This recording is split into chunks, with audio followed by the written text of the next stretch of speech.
Bonjour à toutes et à tous, Alan Duke. J'espère que vous allez bien.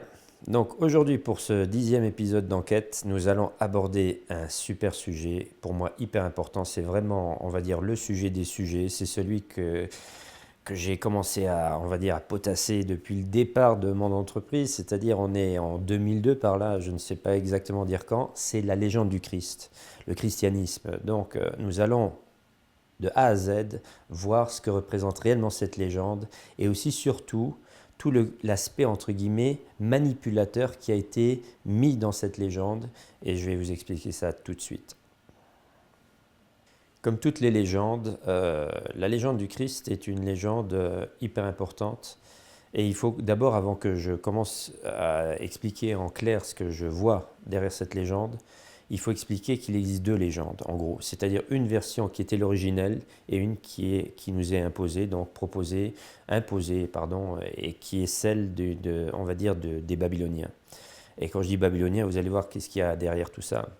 Donc, il faut déjà comprendre que l'histoire c'est un amas de mensonges. Donc, il y a plein de choses qui se sont passées dans l'histoire, qui ne sont pas dans les livres d'histoire. Ou bien si on parle d'un livre d'histoire, ben c'est comme les livres des contes qu'on va donner aux enfants. Donc, ce sont vraiment des histoires à dormir debout. Alors qu'il y a même, on va dire, même limite plus de vérité dans les contes que dans les livres d'histoire, puisque les contes sont ésotériques, alors que l'histoire qui nous est imposée, c'est souvent un amas de mensonges ou bien des choses qui ont été détournées. Il faut comprendre que le peuple noir, les Kémites, donc comme on les appelle, il y a une histoire avant l'histoire qui est celle du peuple noir. Donc que tout commence à la base avec cette partie-là donc, de pharaons qu'on appelle les pharaons kémites, qui avaient une vision de l'univers et du monde qui est complètement différente de la vision que nous avons aujourd'hui. Et si on veut comprendre pleinement la légende du Christ, eh bien, il est tout à fait logique aussi de se diriger vers la logique originelle de ce que représentait le premier Christ, ce personnage donc, qui est bien sûr représenté sous les traits de deux dieux qu'on connaît très bien, qui est le dieu Osiris et le dieu Horus, son fils. Donc les Kémites, ils avaient, pour commencer, donc ces pharaons noirs, ils avaient une autre façon d'appréhender l'univers. Pour eux, c'était l'être qui primait sur le paraître. C'est-à-dire que tout partait d'un monde invisible, le monde de l'imagination, donc de l'information, de la source, entre guillemets, on va dire la soupe quantique, et ce qui est aussi la version féminine donc, de notre univers, c'est-à-dire c'est ce qu'on appelle le féminin sacré, qui est une source informationnelle infinie, mais aussi infinie. Tout est déjà là, mais sous forme d'information. Donc pour eux, c'était ça la primauté, donc tout se joue, tout part de là, de ce champ informationnel, le féminin sacré, et ce qui est à l'extérieur, ce que nous observons dans la 3D, ben c'est la partie opposée, donc la partie masculine, donc et qui va devenir la 3D dans laquelle nous sommes. Et donc leur vision de l'univers, c'était ça, c'était de dire tout simplement aussi que ce qui est en face de nous, ce n'est rien d'autre qu'une projection. C'est une image, c'est-à-dire un résultat qui provient d'un monde, d'un univers entre guillemets invisible qui est un potentiel, c'est un champ de potentiel infini, mais dans laquelle nous sommes, c'est comme si on était entre les deux mondes, et comme on va dire une télévision ou une radio, nous sommes le média, c'est-à-dire cet appareil qui va faire passer cette partie informationnelle dans ce qu'on appelle la partie tridimensionnelle, c'est-à-dire la 3D que nous observons devant nous. Ce qui explique aussi que la légende du Christ était à la base, donc d'Horus et d'Osiris, c'était une légende purement ésotérique qui était dirigée à l'intérieur de nous. La transcendance de l'ego, bien sûr, et qui n'a rien à voir après avec la version qu'on va nous imposer avec cet homme qui aurait vraiment existé, qui serait arrivé il y a quelques siècles donc en arrière ici sur Terre. Il aurait vécu des différents événements et puis il aurait été tué, enfin il se serait sacrifié pour nous sauver. Et derrière cela, il faut comprendre que c'est tout simplement une autre version qui est purement extérieure, qui est complètement une illusion, puisque après, parce que Babylone, c'est-à-dire les pharaons qui vont suivre les pharaons kémites, donc que j'appelle les pharaons sémites, et quand je parle de sémites, j'intègre bien sûr tout ce qui est la partie, on va dire, blanche, opposée au noir, qui va avoir une version, le paraître va primer sur l'être. Donc il est tout à fait logique que dans leur façon de communiquer, ils vont nous parler d'un personnage qui se sacrifie pour nous sauver, et bien sûr aussi que notre salut viendra simplement le jour où il aura décidé de se réincarner une nouvelle fois et pour sauver l'humanité. Donc, et c'est ce qu'on appelle aussi, c'est pour ça que vous allez comprendre aussi le sujet de notre prochaine vidéo qui va parler bien sûr des thérapies et comme je les appelle les thératripoteurs qui sont dans le syndrome du sauveur, c'est de dire que Babylone donc nous impose tout le temps une version d'un personnage qui serait censé nous apporter le salut et nous sauver. Donc un Christ qui n'est plus un Christ ésotérique, mais un Christ exotérique. Donc tout cela a été fait d'une manière très intelligente, puisque c'est vraiment ce qui va permettre à cette élite qui contrôle le monde de contrôler l'humanité entière. Au lieu de rester dans la version du matriarcat, c'est-à-dire la version où l'être prime sur le paraître, et comme je vous l'explique encore une fois, ces pharaons noirs, ils étaient donc les gardiens de la connaissance et ils étaient dans une version donc féminine que j'appelle aussi l'éphémère, puisque l'éphémère veut bien dire l'effet de la mer. C'est ce qui veut dire aussi que le monde, la 3D dans laquelle ils vivaient, avait plus de facilité à changer, à prendre une autre forme, c'est-à-dire puisque la pensée était vraiment créatrice. Les humains de cette époque avaient plus de facilité à modifier une réalité, un paradigme, leur monde. Ils avaient plus de facilité puisque rien n'était figé. On était dans l'éphémère, l'effet de la mer, le matriarcat.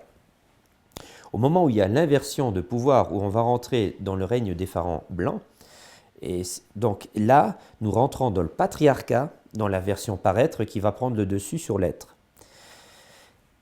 Si vous allez dans toutes les grandes villes de ce monde, que ce soit Washington, Paris et donc même le Vatican, si vous prenez le cœur du Vatican, partout où vous trouvez ces obélisques sont des symboles pour parler justement de la perversion, la version du Père, qui est de nous pousser à mettre la primauté sur le paraître.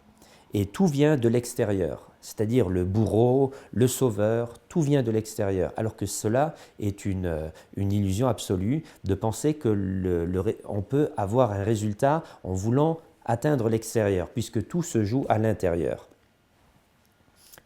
Comme je vous l'avais expliqué dans la dernière vidéo de Enquête, je vous avais parlé d'éveil.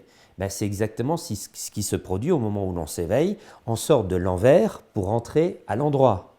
L'envers, l'enfer du démon, du monde dans lequel nous sommes, c'est la version dans laquelle on est actuellement, qu'on veut nous imposer.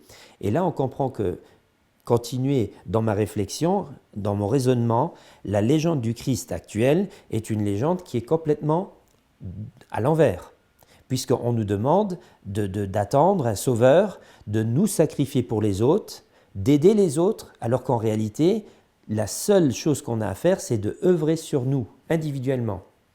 C'est-à-dire si on commençait dès le plus jeune âge, dès que l'enfant commence à raisonner, à construire son mental, son ego, si on l'entraînait directement à rentrer dans cette logique ésotérique de dire « tu sais que ce qui est à l'extérieur de toi, c'est toi ». Et que les personnes qui t'agressent, c'est que quelque part, c'est toi qui l'as provoqué. Donc automatiquement, tu sais que tu vas devoir t'aligner, te rectifier à l'intérieur pour que l'extérieur te renvoie l'équivalent de ce que tu vibres en toi. Donc si on commençait dès le plus jeune âge à enseigner à nos enfants cette logique-là, on aurait en l'espace, ça je peux vous garantir, parce que comme tout le monde veut sauver tout le monde, au lieu d'œuvrer sur elle-même, puisque s'il y a bien une entité sur laquelle vous faites très bien œuvrer, c'est vous-même, au lieu de vouloir aider les autres, si chacun œuvrait directement sur sa personne, et c'est ce que j'appelle l'alchimie spirituelle bien sûr, nous aurions un résultat en déant, on va dire, 1 à 2 générations. En 1 à 2 générations maximum, le monde dans lequel nous sommes, qui est complètement chaotique, c'est-à-dire avec cette dualité donc, qui est complètement anarchique, c'est-à-dire d'un côté des personnes qui vivent dans des palais en or et en marbre, et de l'autre côté une grande majorité de personnes qui vivent dans la pauvreté, dans la famine et tout ça. Donc si chaque personne était instruite à cet enseignement originel qui vient du peuple kémite, eh bien tout simplement, en l'espace d'1 à 2 générations, on aurait réussi à, je ne dis pas avoir un équilibre parfait, mais ce qui est sûr, c'est qu'en 1 à 2 générations, puisque chaque personne n'aurait qu'un seul sujet, on va dire une seule chose sur laquelle il devrait travailler, mais ce n'est pas du travail, c'est le grand œuvre alchimique, eh bien nous aurions autour de nous une version de ce monde qui serait beaucoup plus agréable pour tous. Et c'est ça la clé en réalité de la vraie légende christique. Donc c'est quoi la transcendance de l'ego? Ben, c'est ça, devenir un Christ donc à part entière. Chaque individu reprend le plein potentiel de sa création, il est le créateur de sa réalité dans laquelle il vit. Donc, et en tant que créateur de mon monde, je suis aussi co-créateur de ce qu'on va appeler le monde, et c'est-à-dire c'est le monde dans lequel nous vivons tous, qui est ce monde voilà, qui a la tête qu'on lui donne, c'est-à-dire c'est le résultat que nous observons actuellement autour de nous, qui est en ce qui me concerne pas forcément un monde qui est génial, il pourrait être 1000 fois mieux, mais pour cela il faut apprendre, comprendre certaines choses, les appliquer sur soi, et puis après, si on a la possibilité, de le partager aux personnes autour de nous.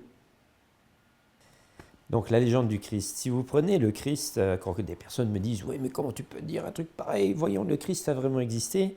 Alors la première question que je leur pose, tu me parles de quel Christ?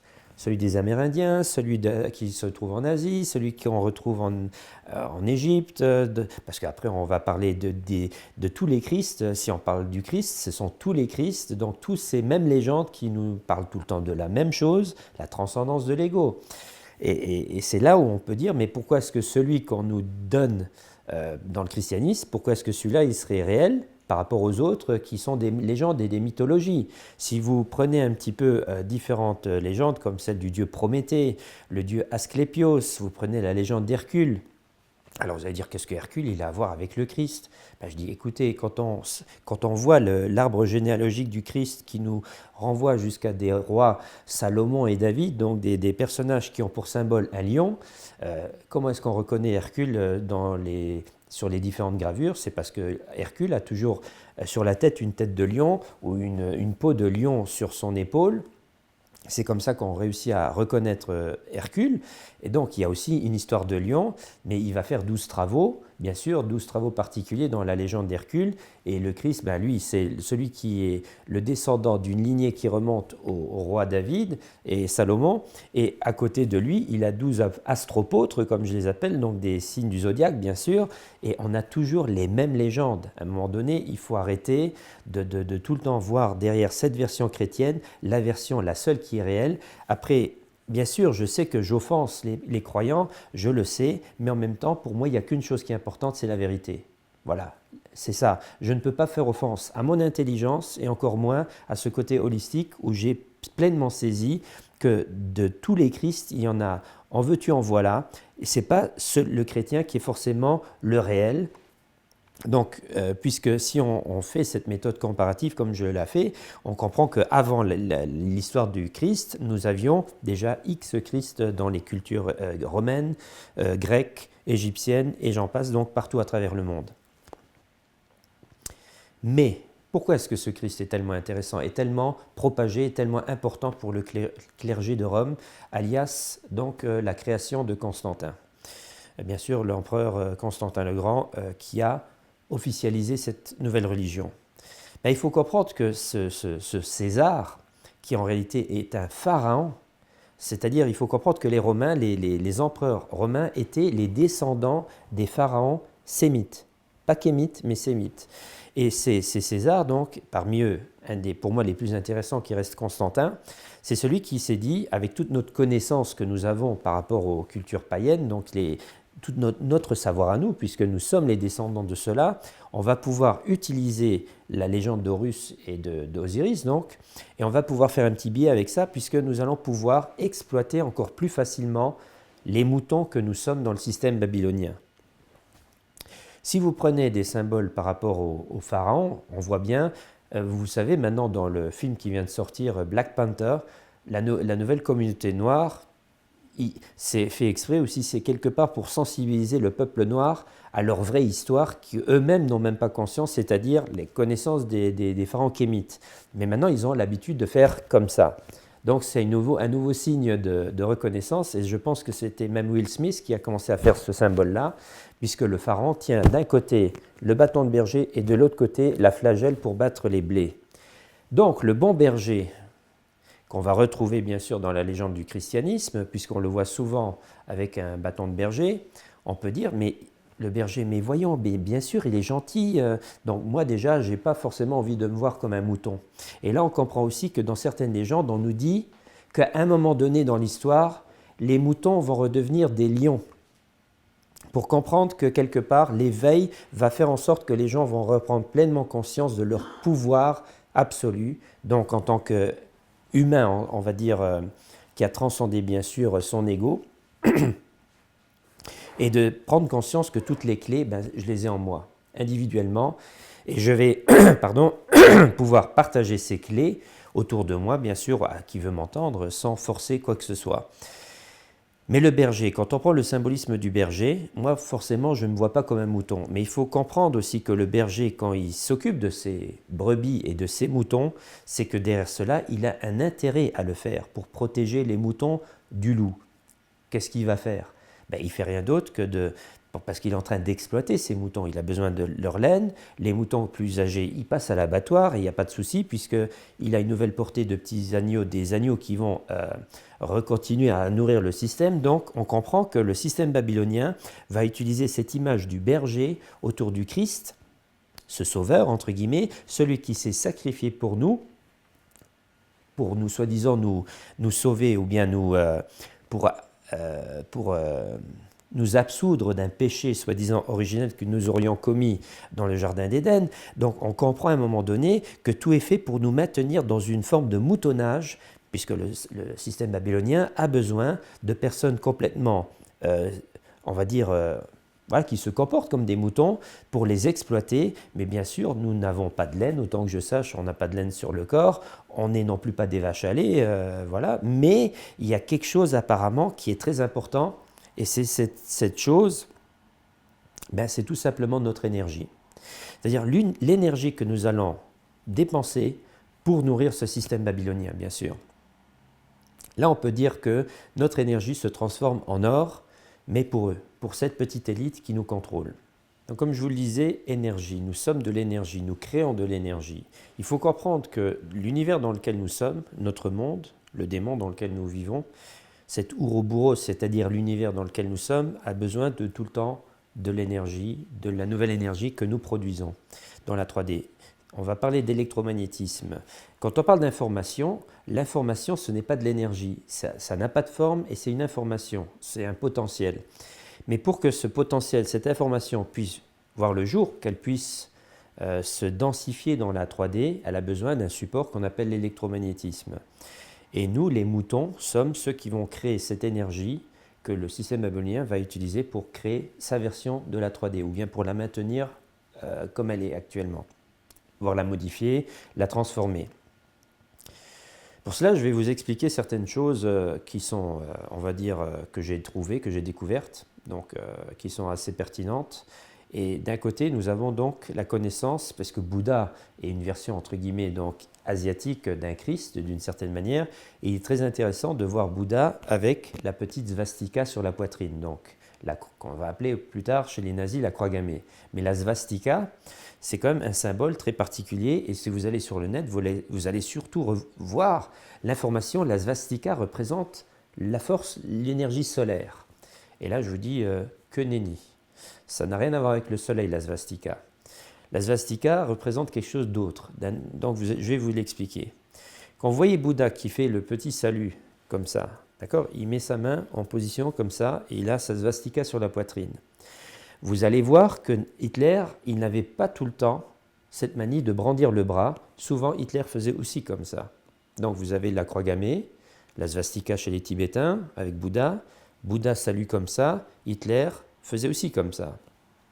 Donc on comprend à un moment donné que si vous prenez les Allemands, ils affectionnaient quelque chose en particulier, c'était de faire des grandes cérémonies dans des grands stades olympiques. Ils appelaient ça les Reichsparteitag, où donc des milliers de personnes étaient rassemblées et qui brandissaient leurs bras en direction de la star du moment qui s'appelait Adolf Hitler.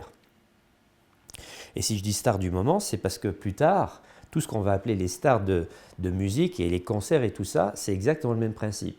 Donc la star, alias Adolf Hitler, se trouve assise ou debout en train de faire son speech, et au moment où il a fini, les personnes vont tous brandir le bras vers lui, et ils vont, bien sûr, il adore, il lui porte de l'attention. Écoutez bien le mot de l'attention, de l'énergie. Cette personne, je l'adule, je l'adore, donc je vais lui envoyer toute mon énergie. d'une manière inconsciente, bien sûr. Je brandis mon bras vers cette personne, ma main étant électromagnétique, je dégage mon énergie de par mon émotion. E égale énergie en mouvement, j'envoie cette énergie vers la personne qui se trouve devant moi et lui, il fait la main comme ça pour récupérer l'énergie dans sa main, donc dans la paume de sa main, et il va donc s'énergiser lui-même. Et là, on comprend toutes ces pratiques, donc, après, le sujet quand même de l'émission, c'est le Christ. On comprend que la svastika, le symbole de la svastika n'a rien à voir avec le soleil, mais ça représente l'électromagnétisme.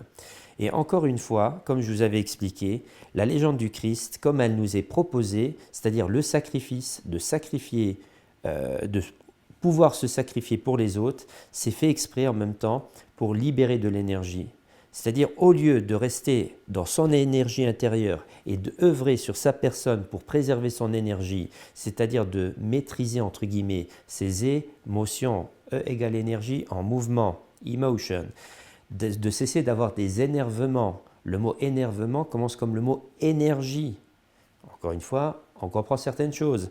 Après, le mot porter de l'attention. Bon, après on va dire oui, mais si je suis dans la 3D, je ne peux pas exister, vivre cette 3D si je ne porte pas de l'attention aux choses qui sont autour de moi. Mais là, je vais vous poser la question, est-ce que votre attention que vous portez, est-ce qu'elle est inconditionnelle ou conditionnelle? Si vous êtes dans le conditionnel, vous êtes dans la polarité, donc dans la dualité, et automatiquement, vous êtes de nouveau dans le rapport énergétique, plus et moins. Donc, vous n'êtes pas inconditionnel, mais vous êtes conditionnel. Donc, j'envoie de l'énergie et je dois récupérer de l'énergie. Donc, on comprend que l'élite babylonienne va nous imposer ce berger, ce personnage qui est une version inversée de la version originelle qui était celle de la transcendance de l'ego, c'est-à-dire une légende qui nous explique tout simplement le fait de se décomposer, parce que dans la légende d'Osiris, ce n'est pas un homme qui est sur une croix, mais c'est un homme qui est démembré. Et quand on prend la quantité de membres, de démembrement d'Osiris, on a la même quantité de stations qu'on appelle le chemin de croix du Christ. Donc c'est 14. Donc Osiris il est décomposé en 14 morceaux. Donc les pieds, les deux bas de jambes, les deux jambes. Ici on a aussi 3 morceaux, donc le tronc, la tête, ça fait 14, mais il reste le phallus, donc ça donne 15. Et avec la légende du Christ, on a aussi les 14 passages du chemin de croix, mais il y a souvent aussi une 15e station qu'on appelle la résurrection. Donc on a exactement la même légende. Et c'est ça, quand on commence à saisir qu'on a affaire à une légende alchimique, ésotérique, dirigée vers nous, à l'intérieur de nous, qui est en gros le mode d'emploi, comment devenir, de sortir de ce corps de souffrance dans lequel on nous pousse à aller, parce que cette souffrance que nous avons, donc ces tensions que nous créons en nous, libèrent de l'énergie dans la 3D. Et après, bien sûr, dans le New Age, on va nous dire « oui, mais c'est les méchants reptiliens qui provoquent tout ça pour récupérer notre énergie ». Je dis non, ce n'est pas des reptiliens, ce sont des personnes comme vous et moi qui ont la connaissance de l'électromagnétisme, ce sont des magiciens qui connaissent les secrets de l'électromagnétisme de la 3D. Ils savent aussi bien manipuler la magie blanche et la magie noire qu'on pourrait appeler le plus et le moins, tout simplement si on parle en termes d'énergie. Donc, et après, on a toutes les légendes qui sont tout le temps en train de nous donner cette même information-là. Nous avons 2 groupes autour de nous, les mages blancs, les mages noirs, les Saruman, enfin les Gandalf si on parle des blancs, les Saruman si on va parler des mages noirs, les Jedi, les Sith, Osiris, le dieu Seth, c'est toujours la même légende. Donc on a tout le temps affaire à ces 2 entités, le plus et le moins, c'est-à-dire l'énergie qui est en nous. Et après vous allez dire, mais ils sont où en réalité? Où émane cette dualité en réalité? Mais je dis en nous. Ce qu'on appelle la partie Osiris, c'est tout simplement notre partie quantique féminin sacré qui est dirigée vers la source matriarcale. Et de l'autre côté, nous avons notre partie 7, donc qui va devenir bien sûr Satan, Saturne d'abord, Satan, bien Chronos, Saturne, Satan, chez les Arabes, le Shaitan. Et c'est quand même intéressant de savoir qu'en allemand, le mot Schatten, qui veut dire de l'ombre, Schatten, Shaitan, ah ben oui, c'est notre partie ombrageuse qui est notre ego. Donc c'est là où on comprend que le plus et le moins, c'est rien d'autre que cette cette bataille qui est à l'intérieur de nous entre notre partie lumineuse et notre partie ombrageuse. Et là, on comprend qu'à l'extérieur de nous, nous ayons exactement ce même rapport conflictuel entre le féminin et le masculin. Et c'est à nous de trouver l'équilibre en nous. Et la légende christique, c'est ça là-bas. C'est une légende alchimique qui nous explique le mode d'emploi de notre fonctionnement, de trouver notre équilibre intérieur, d'être rectifié, d'être bi-un au lieu d'être bien ou mal. Et là, on a tout d'un coup une version, c'est la version kémite, mais les Babyloniens nous envoient vers une version de sauveur ou de bourreau extérieur, se sacrifier, provoquer des guerres, des tensions, de l'émotion grâce aux médias, grâce aux stars, etc. Et là, on comprend à un moment donné que nous sommes dans une sorte de soupe énergétique qui est tout à fait logique, je veux dire, c'est-à-dire, et cette soupe énergétique, elle est très importante pour pouvoir créer dans la 3D, tout simplement. Rien ne se perd, tout se transforme, ce qui est en haut et ce qui est en bas, et vice-versa. Donc on comprend tout d'un coup les textes alchimiques qui nous expliquent tout ça, tout est énergie. Donc, mais cette énergie, pour que cette énergie existe, elle a besoin de personnes qui vont la créer tout simplement dans la 3D, et c'est nous les humains, tout simplement, les moutons. Mais comme je vous l'ai dit, il est temps que les moutons redeviennent des lions qui prennent pleinement conscience de leur pouvoir créateur au lieu d'être dirigés par le bout du nez, par une élite qui veulent justement garder cette connaissance pour eux et de surtout pas la répandre, voilà, tout simplement. Donc, chers amis, vous pouvez vous imaginer qu'en l'espace d'une demi-heure, je ne vais pas pouvoir vous expliquer toute la connaissance, entre guillemets, tout ce côté holistique que j'ai de la légende christique, bien sûr. Ici, j'essaye simplement de vous expliquer qu'il existe deux versions, et que aussi bien l'une que l'autre, ce n'est pas un personnage qui a existé il y a 2000 ans, un peu plus de 2000 ans, mais c'est une légende qui est extrêmement importante pour chaque être humain, qu'il habite en Europe, en Asie, aux États-Unis, en Afrique, n'importe où. C'est une légende, on va dire, mondiale, démoniaque, puisque nous avons affaire vraiment à la connaissance originelle de ce que nous sommes dans ce jeu de quilles, donc, puisque la plupart des personnes sont comme des chiens dans un jeu de quilles, ils ne savent pas pourquoi ils sont là, quel est le sens de la vie, vers quoi on va, etc. Donc, à partir du moment où vous saisissez que nous avons une légende qui est interprétable aussi bien dans sa version ésotérique que dans sa version exotérique, être par être, maintenant la question à se demander, c'est laquelle est la plus bénéfique pour moi ? Vers laquelle est-ce que je vais vouloir plutôt me diriger pour justement transcender mes casseroles, ma souffrance, mes peurs, etc. Est-ce que je vais rester dans cette version qu'on nous impose, qui est la version babylonienne, donc de ces mages noirs, les pharaons blancs, qui vont nous imposer cette version du paraître, de dire, écoute, tu es la victime, de toute manière, tout ce qui t'arrive, c'est Dieu qui te l'inflige, tu ne peux rien faire, c'est comme ça. Ou bien est-ce qu'on ne serait pas plutôt plus intelligent et de se rediriger vers la version originelle, qui est une version purement ésotérique, métaphysique, qui parle quoi de psychologie, qui va parler de philosophie, etc., mais qui est dirigée vers nous, à l'intérieur de nous, et de comprendre que chaque personne qui commence à rentrer dans le processus d'éveil à travers l'alchimie spirituelle a la possibilité d'accéder vers un plan de conscience qu'on appelle la conscience christique. Bon, après, vraiment, je suppose que les personnes qui ont atteint ce niveau-là, ça ne doit pas courir les rues non plus. Et ce que je vais expliquer dans l'émission dernière où je parlais d'éveil, que l'éveil, ce n'est pas quelque chose, ce n'est pas d'être informé, mais c'est d'avoir cette vision holistique et de réussir à un moment donné, quand on parle d'un sujet, que ce sujet, c'est le sujet, c'est-à-dire c'est tout simplement. C'est le tout. Et là, vous rentrez dans le tout automatiquement. Et là, on comprend, et c'est là où je vais conclure avec cette émission, que quand vous prenez deux mots quand même assez intéressants, c'est l'amour et la mort. Puisque quand on parle de christianisme, on nous parle d'aimer et aussi la mort, puisque c'est quand même un sujet qui évoque aussi la mort. Donc la mort de quelque chose, quoi. La mort de l'ego, bien sûr. Maintenant, pas dans le sens peut-être de le tuer et de, comme certaines personnes, dire « Ah, moi, j'ai plus d'ego ». Alors moi, je dis simplement à une personne qui me dit qui n'a plus d'ego, parce que derrière l'ego, il faut aussi comprendre que c'est le fait de se reconnaître, bien sûr. Donc cette personne qui me dit « Je n'ai plus d'ego » et qui est en train de partir, donc qui est en train de prendre... qui prend de la distance par rapport à moi, je l'appelle par son nom. Si elle se retourne, je dis « Mais pourquoi tu te retournes ? Ben, tu m'as appelé. Ben, je dis, je croyais que tu n'avais plus d'ego. Donc, à un moment donné, il faut être cohérent. Donc, on nous parle d'amour, de mort, la mort de l'ego. Mais ce n'est pas de ne plus se reconnaître en tant que personne individuelle dans ce jeu dans lequel nous sommes, mais c'est de prendre conscience que cet ego, il n'a pas à être là pour nous bloquer dans notre éveil, à travers des peurs, bien sûr, parce que justement, l'éveil peut aussi entraîner des peurs. C'est l'inconnu, on a toujours peur de l'inconnu, vers quoi on pourrait se diriger, mais il n'est non plus pas là l'ego pour nous faire souffrir des mémoires du passé qui n'ont plus lieu d'être dans l'ici et maintenant, puisque ce n'est pas maintenant que ça se joue, ça s'est joué dans un espace-temps dans lequel je n'ai plus à me définir.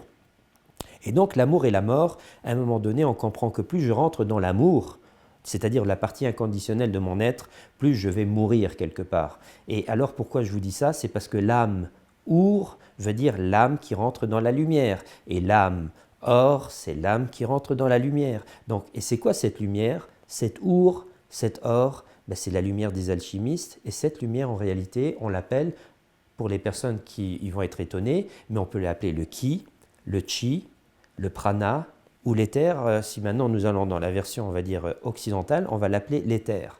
Et là, on comprend que plus je vais commencer à m'éthériser d'une certaine manière, j'ai une possibilité de rentrer dans l'éternité, c'est-à-dire dans cette zone, on va dire, qui est la source matriarcale, c'est-à-dire la soupe quantique de l'information où je vais pouvoir pleinement avoir accès. C'est-à-dire au lieu d'être simplement dans mon corps physique tridimensionnel et simplement me référer à mon savoir, c'est-à-dire l'information que j'ai stockée, qui m'a été inculquée dans mon incarnation, là, en m'ouvrant pleinement à l'âme our, donc mon âme qui rentre dans la lumière, en faisant mourir une partie de moi, ben, automatiquement j'ai accès à un champ informationnel qui lui, au lieu d'être, on va dire, limité, donc le savoir est limité, par contre, la connaissance, elle est illimitée. Donc je vais avoir accès à ce champ informationnel, donc illimité, qui est donc infini et infini, tout est déjà là. Voilà en gros. Donc je vous dis encore une fois, c'est dur de évoquer un sujet aussi vaste, mais comme vous savez, je donne plein de conférences, je donne des ateliers, je partage plein d'informations sur Facebook. Donc ici, cette vidéo aussi, partagez-la autour de vous, faites du bruit d'une certaine manière. Je ne fais pas ça pour simplement être connu. Je ne suis pas une personne qui est... Bien sûr, la carotte, je donne une petite carotte à mon ego. Si les personnes disent ce que tu fais, c'est bien. Bien sûr que je suis content, mais je ne fais pas ça que pour mon ego, bien sûr. Il est trop important, ces sujets sont 1000 fois trop importants que ce soit seulement pour flatter mon ego. Donc, si vous vous intéressez à ce que je communique, partagez-le autour de vous. Partagez-le. Il y a des vidéos, il y a des ateliers. Il y a des conférences de plus en plus. Vous savez que je travaille beaucoup en binôme avec une demoiselle charmante qui s'appelle Colombe, avec laquelle, bien sûr, sans elle, bien sûr, j'en serais pas arrivé où j'en suis aujourd'hui, puisque ses connaissances sur le peuple noir, les Kémites, et beaucoup plus encore, puisque c'est quand même une personne qui a une connaissance qui dépasse toute limite. Donc, j'ai fait un saut assez important dans ma propre connaissance actuelle. Et donc, si ça vous intéresse, donc, suivez-nous. Suivez-moi, continuez à partager l'information. Je vous donne rendez-vous maintenant pour un prochain épisode d'enquête. Ça va être le 11e épisode. Et dans cet épisode-là, vous aurez remarqué que ça va être une continuité, bien sûr, de ce qui a été évoqué dans cet épisode-ci, parce qu'on a parlé du Christ, j'ai parlé beaucoup d'énergie. Nous allons parler, bien sûr, de ce que j'appelle les terra tripoteurs. À la prochaine. Ciao, ciao.